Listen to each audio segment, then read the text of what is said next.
लोगों ने हमारे युवा खिलाड़ियों की प्रतिभा को देखा और सराहा। मैं सभी पदक विजेता विशेषकर टॉप 3 विनर्स महाराष्ट्र, हरियाणा और राजस्थान को बधाई देता हूँ।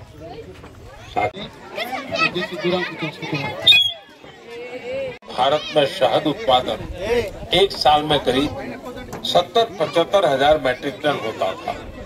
साथियों, इस पॉजिटिव इम्पैक्ट में राष्ट्रीय मधुमक्खी पालन और शहद मिशन की बड़ी भूमिका है। सोसाइटी को मधुमक्खियों का एक सट्टा बताया, शायद सुरक्षा के कारण या डर की वजह से, लेकिन इस घटना ने किसी को कुछ सोचने पर मजबूर कर दिया।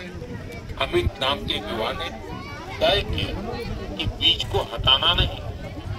ఈరోజు మన్ కీ బాత్ అంటే నరేంద్ర మోదీ గారు తన మనసులో మాటని ప్రజలతో, దేశ ప్రజలతో పంచుకునేటువంటి అవకాశం.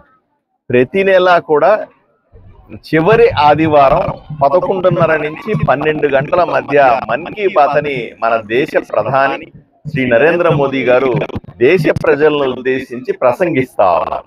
ఇది ఎన్నో సంవత్సరాలుగా జరుగుతున్నటువంటి కార్యక్రమం. ప్రతి ఆదివారం ఉంటుంది, పొద్దున్న 11:30 నుంచి 12 దాకా ఉంటుంది. దీన్ని ప్రసారం చేస్తున్నాయి అన్ని ఛానళ్ళు కూడా. దీంట్లో ఏముంటదనే విషయాన్ని కూడా మీరు అర్థం చేసుకోవాల్సింది. ప్రధానమంత్రి గారు మనసు విప్పి దేశ ప్రజలతో ఏం మాట్లాడుతున్నారు అనే విషయం కూడా అందరికీ తెలియాలి. ఎందుకంటే దేశంలోని వివిధ రాష్ట్రాల్లో, దేశ నలుమూలల్లో జరుగుతున్నటువంటి మంచి కార్యక్రమాల గురించి దేశమంతా చెప్పాలంటే కష్టం. ఎందుకంటే ఇప్పుడు మీడియా, సోషల్ మీడియా రకరకాల పద్ధతుల ద్వారా వార్తలు వస్తూ ఉంటాయి. కానీ ప్రధానమంత్రి గారే నేరుగా దేశంలో ఎక్కడైనా సరే ఎవరైనా సేవలో గొప్ప విషయం చేసినా, లేదా ఒక వృత్తిలో గొప్ప పని చేసినా, లేదా ఒక వ్యాపారంలో గొప్ప పని చేసినా, ఏదైనా సమాజానికి ఉపయోగపడే పని ఎవరైనా చేసినా దాన్ని గుర్తించి దాని దేశ ప్రజలకందరికీ అర్థమయ్యేలాగా చెప్పే విధానం ద్వారా దేశ ప్రజల్ని ఉత్తేజితులు చేయాలి. అందరూ కూడా ఈ దేశంలో ఉపయోగపడే వ్యక్తులుగా ఉండాలా. ఈ కార్యక్రమం ద్వారా నరేంద్ర మోదీ గారు దేశ ప్రజలకు చెప్తా ఉన్నారు. ఇది చాలా బృహత్తరమైనగా దేశంలో ఉన్నటువంటి ప్రజలందరూ కూడా, ప్రజాప్రతినిధులంతా కూడా, ముఖ్యమంత్రులందరూ కూడా, మంత్రులందరూ కూడా తప్పనిసరిగా వినే కార్యక్రమం ఈ మన్ కీ బాత్. ఎందుకంటే దీనికి అంత గొప్ప పేరు కూడా వచ్చింది. ఎన్నో సంవత్సరాలుగా నరేంద్ర మోదీ గారు చేస్తున్నటువంటి ఈ మనసులో మాట మన్ కీ బాత్ ద్వారా దేశ ప్రజలు ఎంతో మంది ఈరోజు ఆయన మాటలు విని ఎంతో గొప్పవాళ్ళైనారు. ఆయన మాటలు విని ఎంతో స్ఫూర్తి పొందినారు. ఆయన మాటలు విని సమాజానికి సేవ చేసినారు.